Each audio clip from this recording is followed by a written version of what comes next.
watching Rogers TV.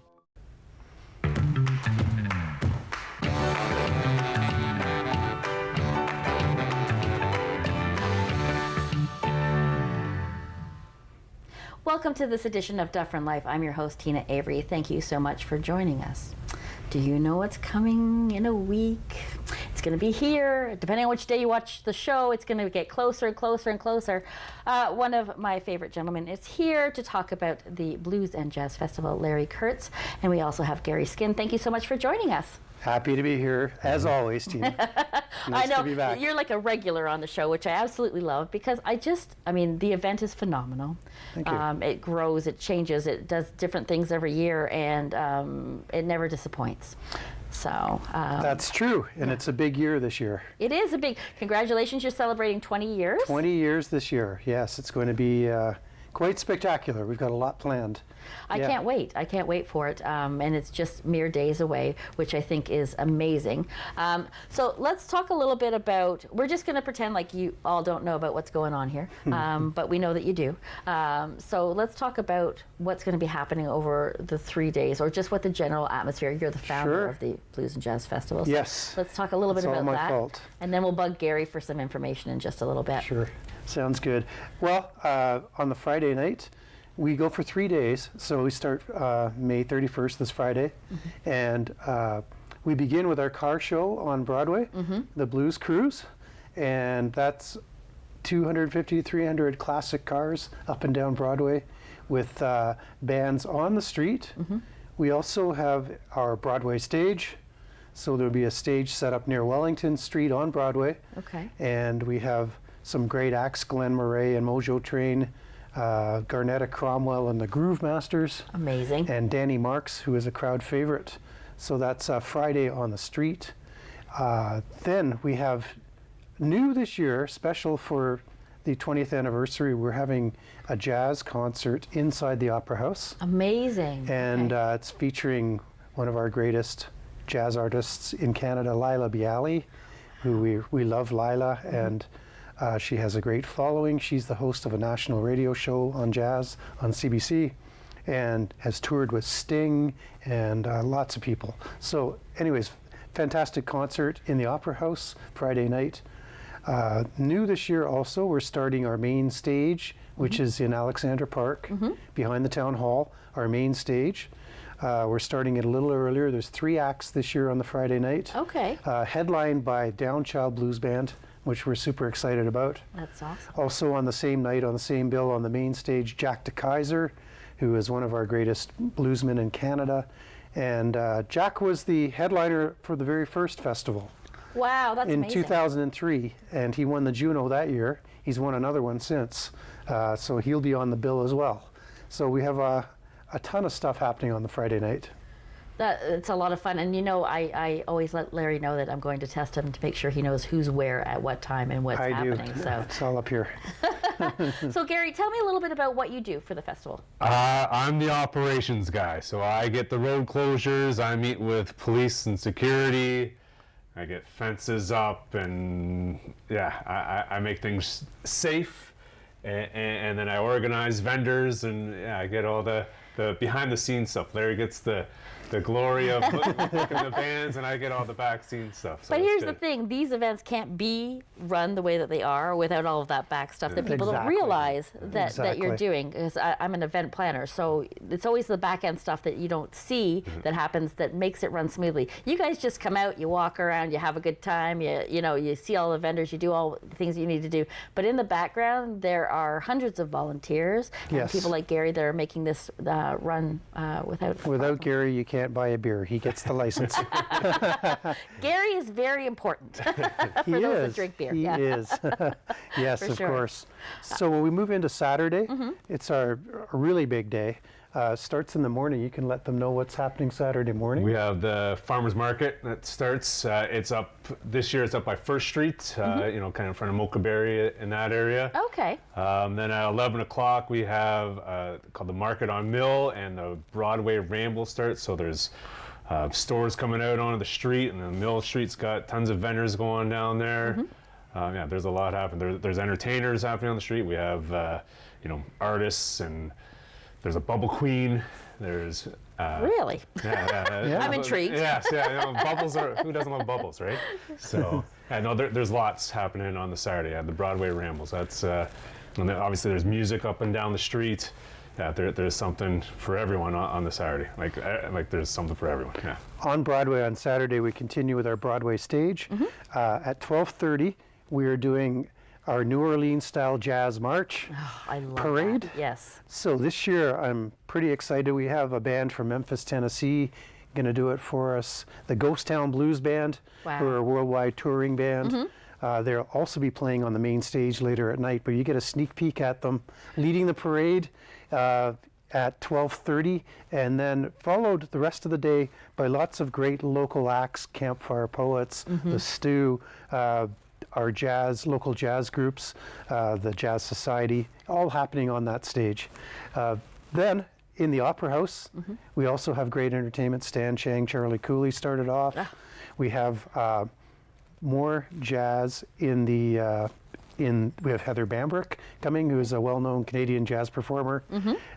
Some blues. We have Joe Nolan coming from Edmonton, and yeah, lots of really cool stuff inside the Opera House. Main stage is starting at 1:45 all the way till 11 o'clock at night. Wow. And admission this year is $20 Friday, $20 Saturday, $10 on Sunday. Okay. Or a weekend pass for $40. That's we quite the feel deal, it's an yeah. amazing deal. That is a great deal. For all that music for a low ticket price. And headlined on Saturday night by a great blues band from Chicago. Nick Moss Band is coming, so we're pretty pumped about that.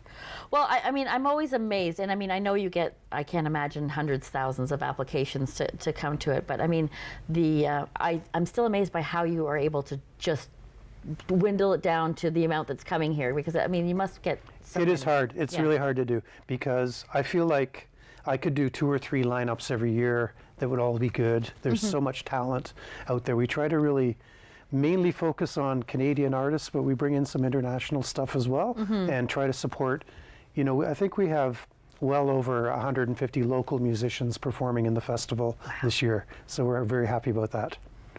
And I mean, you win awards all the time, and it's just Yeah, we've been very fortunate with that. This year was again in the top 100 festivals and events in Ontario. That's our 11th time, so we're very pleased about that. Yeah, nice to get that recognition. But we don't, it's all done by volunteers. It's, with support from the town and the BIA and all of our sponsors, government grants, but, well over 230 volunteers this year. So it takes a small army to put it on. Yeah, absolutely. And as it grows, you're just, it grows in amazement, because I can imagine the first year to what it is now. But I mean, everything that you're doing is phenomenal for the community, as well as the businesses that are in the community and the surrounding areas. It brings people in. It really supports. It local, does. Which is really important. Yeah. It actually, we've done studies, government-run studies, and our festival brings in an economic impact every year of, now it's at $2.5 million for the weekend. Wow. We spend close to $100,000 on local suppliers, so the money's coming back into the town. Yeah, and as you can see, the crowds, there's a lot of people in town that weekend, so it's creating a lot of opportunities for businesses that want to participate. Absolutely, and supporting all of those local artists as well. Gary, tell me a little bit about the food bank and what's happening for Jazz Festival. So this year the food bank's bringing their van down to the site. They're going to be at Broadway and 2nd. They'll have their van there. You can bring down non-perishables. They'll also have people on site to kind of hand out some pamphlets just saying this is the things that we're looking for. Yeah, it's a great initiative. So if you're coming down, grab a couple cans from your pantry and drop it off at the van. That's at Broadway and 2nd. Yeah, I think that's really important. The Orangeville Food Bank is in need of many, many things. The need is growing. I mean, we've had Heather, the executive director, on here just a little while ago, and it's growing exponentially. So if you have the ability to help, please do so. And the other way you can help, if you're not able to help yourself, spread the word. I mean, spread the word that the food bank will be there collecting food, and spread the word about the festival. everybody knows about it. You guys are already ready to go, I'm sure. I But just if you're feel not, it's you're such close. a great opportunity for us having so many people showing up to the festival. If everybody could bring a small donation, we could make a huge impact to the Yes. food bank. Yeah. And that's what I would love to see. This is our first attempt, and we're really encouraging people, please bring food donation to the festival. Yeah, and I think, if everyone brought just one or two things, I mean, the impact would be phenomenal. Yes. We always think about the food bank at Christmas time or Thanksgiving or Easter, but really and truly they need it year round. Perfect right? opportunity to do Yes, that. absolutely. Grab some food and come out and have a lot of fun. Buy some food, eat some food, yeah, all that sort of Don't thing. forget, we have lots going on Sunday. I don't want to, No, before absolutely. we run out of time here, the Sunday is a big day for us as well. We have our motorcycle event. Maybe, Gary, you want to speak a little on that? Yeah, well, we get about 500 to 1,000 bikes. Kind of hard to judge that number. They're kind of coming and going, but we have bike vendors. There's a show and shine down Mill Street. It's a great event. There's, of course, music up and down the street that Larry's booked. We didn't touch on, there's 19 food vendors down 2nd Street, so there's lots of food to eat. We also have about 15 kind of craft vendors in and around the TD area. So there's lots going on. There's something for everybody. Yes. There sure is. Yeah. Again, Opera House has music. We have a great jazz band that you shouldn't miss, playing Caribbean-style jazz with steel pans. Ooh, I love It's going to those, be yeah. pretty wicked. They're a band called Cane Fire. And also kicking off the main stage on Sunday, 45-piece gospel choir, the Toronto Mass Choir. Wow. It's just amazing. You don't want to miss it. Some phenomenal stuff. Don Tyler Watson closes out the show from Montreal, multi-Juno award-winning band. We have Harps of Gold, a harmonica show featuring some of the best harmonica players in Canada. So really lots of fun. There's a on lot the Sunday. going on. Yeah, there's a lot. I mean, It's there always huge is, this but year. like It's it's huge. huge this year. Yes. I'm going to have to camp out. Like I don't live that far. I could probably walk there too, but I'm just saying, Yes. you need to, so you can get, it was all 3 days for $40. All 3 days, weekend pass, $40. Just go to orangevillebluesandjazz.ca, our website, and there's a link directly off the website. You can buy a weekend pass in advance. And one of the biggest ways you can support the festival, we are not for profit, so we try to be self-supporting. The best way that you can support the festival is just buy a ticket to the main stage. Buy a ticket, and we'd love to see you there. You're going to get way more than your money's worth value for that ticket. Absolutely. That's one of the few ways we can directly support ourselves. And ticket sales are very important. Absolutely. So buy a ticket and then invite 14 friends. That's exactly right. And if you're the 14th person, you need to invite 15 friends on top of the 14. I like so then your- now we're almost at 30 at this point. Yeah. I like the way you think. My math is excellent. That's true. That's Absolutely true. excellent. So I'm so thrilled, and congratulations Thank on you. 20 years, Larry. You do a phenomenal job of bringing this to the town for everyone to enjoy. Gary, Well, it thanks. takes a team. We have a great team. You do. We have You a do. great board of directors, all volunteers, and a great staff. And we have, amazing crew of volunteers. Yes, absolutely. And you can't do it without them all. I mean, Exactly. it's an event of that size. Yes. I want to thank you both for joining me. Well, thank you for having us. It's This a is very great. exciting time. The festival is coming up this weekend. Please go online, get your tickets in advance, and I will see you there. But don't go anywhere. We'll be right back.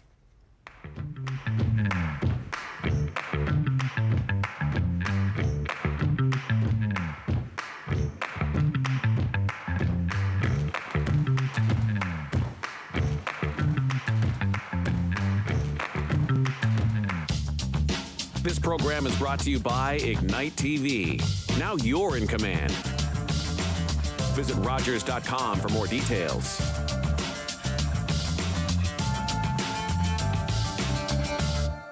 Here we are in Canada, where Canada's about to celebrate our talent, our people. This moment is changing your life forever. I promise you. $1 million.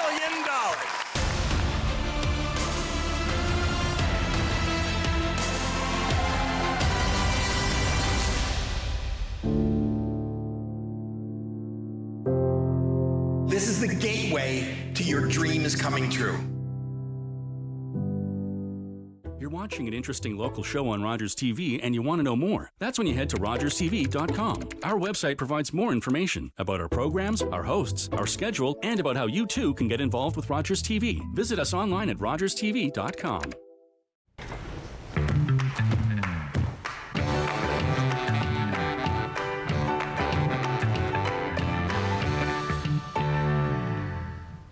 Welcome back. Thanks for staying with us. If you're just tuning in, well, you're tuning in at a great time.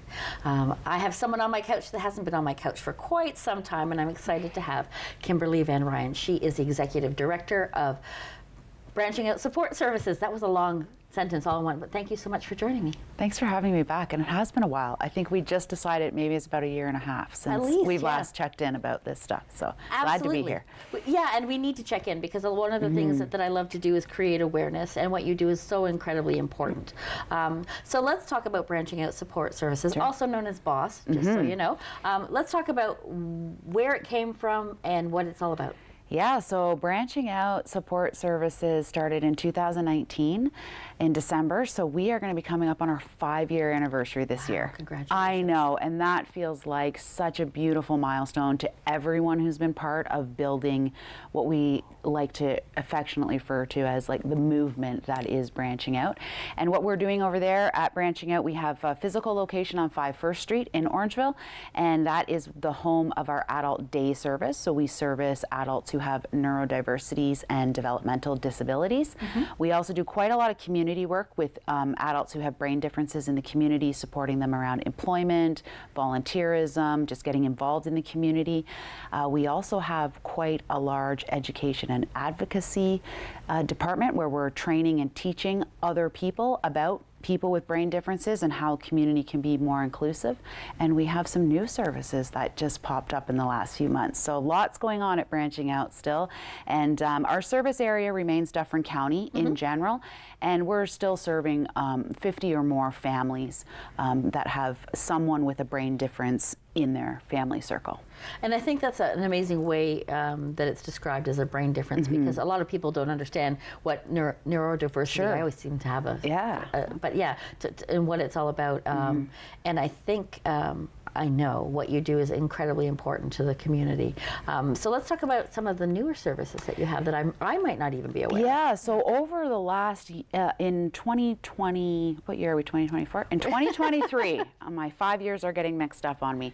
In 2023, our company received an investment readiness fund grant from the federal government, which is really exciting. It's a business grant for businesses to really be able to dig into what they're doing and start to get themselves ready to find an investor. So for this project, one of the things we did was work with Laraday Consulting on a theory of change.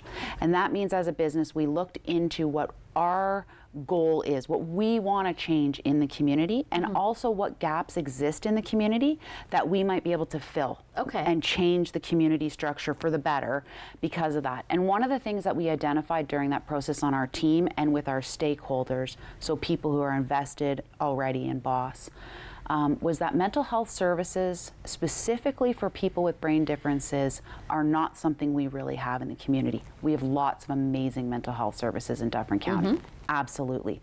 Sometimes people with different brains don't always fit into, say, a more traditional talk therapy, a more traditional group structure that maybe you would get support in. So what we've put together is a platform that is specifically designed to support people who have brain differences, maybe need different types of support, maybe need different types of practitioners, and we've started to build that out so that this is now a choice for people in the community if they have a disability, a brain difference, an acquired brain injury, any of those things, and are looking for a very specific mental health support. We have put that together and launched it in the community. So it is just called Branching Out's Mental Health Supports. It does not have a special name or title. It's part of all our programs, and we're really excited. We have 4 practitioners already working with people in the community. That is phenomenal. Congratulations. Thank you. I just think, I mean, and the amount of work that has to go in, I don't know if everybody knows this, but the amount of work to get a grant to do all this thing, it is overwhelmingly large. It is. and to be able to scale down and find what the community needs. This is why we're such a great community. I agree. You know, it's just people care. Yes. What you do is so invaluable to the community and to the participants in your programs and that sort of thing. But we couldn't. You don't find that everywhere. No, and I think what's so exciting about this, and lessons learned from years past, as we have in general adopted more hybrid models, being able to do support online can be a huge way to break down barriers. For some people, it does create a barrier, and in-person is much better. But for other people, especially if you have mobility issues around leaving the house or being able to get into buildings that are accessible, all those things. And in that way, this mental health service is going to be able to be provincial, it's going to be able to be national, but it started here. And I think that really tells us something about Dufferin County and about what Dufferin County is happy to support that will allow this to then ripple out into a much larger construct. And because of the online component, we feel really confident that we're going to be able to do that. Yeah. But knowing that it started here is pretty cool, right? And that we have that ability. So it's been really fun. Absolutely. I mean, we don't. Everyone says we don't talk about COVID and whatever. Well, we talk about it. It's something that happened in everyone's lives and that sort of thing. And that kind of opened a door to online services that have never been opened before. You know, and as much as it was a horrible time and things that everybody went through, and multiple people dealt with it in multiple ways, and that sort of thing. But I mean, it did kind of shine a light on what you're able to do. If you can't get somewhere, if you can't go somewhere, if you can't, whether it's anxiety about, even getting to the place that you need to get to, this online component has just kind of opened up a world of possibilities. It has changed the game for some people, right? And it just offers more choice and option, and that's really what the drive is here. It's that there is a choice and an option that if a traditional service maybe doesn't work for you, you could try ours and see if that could work for you. And if that's not working, we have lots of community connections and resources that we could maybe suggest something else. So it just creates another choice point in the community for people, and that's beautiful. It really is. And I mean, I'm not just saying it. I love the community that we're in. I love Dufferin County, and there are so many different organizations that work to support each other, even though maybe some of the services they offer are the same or whatever it happens to be. But and if we don't have it, then somebody out there will find it for you in one of these organizations. You'll find that resource or at least point them in the right direction to get them what they need, which is what makes us such a caring family community. Yes, sure. Absolutely. So let's talk about the teaching aspect of it when you're going out to different organizations and what that kind of entails and the different types of organizations maybe you've been out to. Sure. So I'll talk a little bit about what we're doing in Dufferin County there. We've developed a very comprehensive 3-hour workshop that can be modified depending on the group that we're talking to. So people may have seen a couple years ago there was quite a lot of local press about how the Bluebird restaurant had invited us in, and we worked with their frontline serving staff around how they might be able to change environments, attitudes, mindsets to be more inclusive and have just anyone could come into their restaurant and get really great service because they're aware of nuances that people with brain differences might have. Since then, we've highly expanded, although the presentation and the workshop remain similar. We've worked with groups like Town of Orangeville leadership staff, Dufferin County leadership staff, Dufferin Area Family Health Team. We've done this work at Family Transition Place. And what it's doing is helping people understand what brain differences can look like, how it can impact people when they're in the community, and starting to create a really common language amongst all those people who are working in leadership positions in our county, serving the public in a variety of different ways. FTP, Family Transition Place, is quite different than the County of Dufferin as far as the service they provide. But when we have a common language and we have a common reaction and response to what happens when someone with a brain difference shows up in front of us, whether we're offering them counseling or whether we're supporting them to pay their hydro bill, everyone in our county is getting equitable and inclusive service. This is amazing. So this is the work we've been rolling out to a number of groups. I'm also connected with another company that takes this work outside of Dufferin County. I'm working in Peel Region, in Toronto, in Hamilton. So word is spreading, but really this is about how it grows at home first. And the community has been incredibly open to calling me up and saying, hey, we need more information on how we can make our services, regardless of what they are. If we're serving pizzas, which the Bluebird does exquisitely, so I don't say that lightly, or if we're providing much more deep clinical services to people, come teach us how to do that better. And like, I could not get a better question or email in my inbox. So this has been amazing, and it's been amazing to see the awareness and the language change around neurodiversity. We've been working in town hall with these things. I'm on the Access Orangeville committee. A lot of change is happening because of this. And I think it's absolutely phenomenal because, it really is. I mean, there are so many people that are out there and they have their businesses within the community, and someone with a brain difference may come in. And I think if you don't know how they're just like everybody else, but they may need something different. Sure. Right. And I think in order to take away maybe an awkwardness, that if you're awkward, if you're feeling awkward talking to somebody, they know you're awkward. Like they can feel that. Sure. So just kind of making that comfort level that, as I said lately in the past few shows, giving you that warm, happy, fuzzy feeling. Right. Safety. Right? Yeah. Absolutely. And really, it's also demystifying what disability is. Because when we think about brain differences as a huge umbrella, it could be your family member who has recently acquired dementia because they're getting elderly. It could be somebody else who had an injury from playing hockey. It really affects many, many people, and it's not just about developmental disability, which is certainly one kind of brain difference, but it's really opening us up to be able to work with seniors who have brain differences, children across the membership of our community. And that's been really exciting, that we've moved on from the conversation of disability and accessibility to brain difference and inclusion and belonging. Boom, there it is. So it's been really fun. Yeah, there's no doubt in my mind, and I get speechless, and that's very difficult for me to be speechless. But I get speechless, and I'm sitting here thinking, my God, the work that you do is just, it's so important and so uplifting. Like, I mean, there's so much more that needs to be done, and there's a lot to be done, but you've come so far in 5 years. And really realizing that I show up here as an ambassador of good news about what's happening and branching out, but the team, the community ambassadors like you that we have, like Rick and Michelle at the Bluebird, all those people, the staff that are working at branching out at a very high capacity of what they're doing over there, those are the people that make it happen. Our parents, our participants, people who care about this, people who support the whole structure. Yes. So it's more than just me, I can tell you that. Well, yes, you can't do everything that you do without a very solid beautiful team behind you. Yeah. And I know you're very lucky. I know some of your team as well, and they're very lucky to have you, and you're very lucky to have them. And absolutely. We as a community are extremely lucky to have Branching Out Support Services. Thank you. Yes. So I want to thank you very much for joining me again, Kim. It was a pleasure to have you. We won't leave it a year and a half. We will not. There's too much things that's happening, and then we have to talk fast. So I'll come back soon.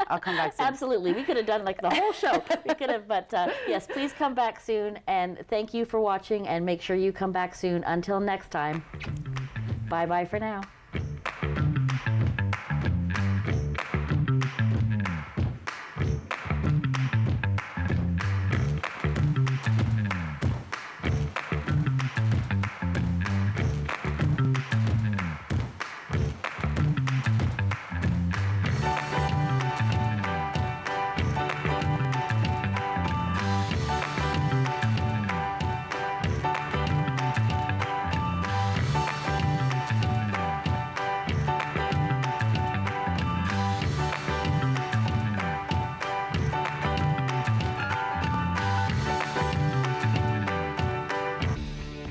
Connect with us by visiting our website or email us at comments@rogerstv.com.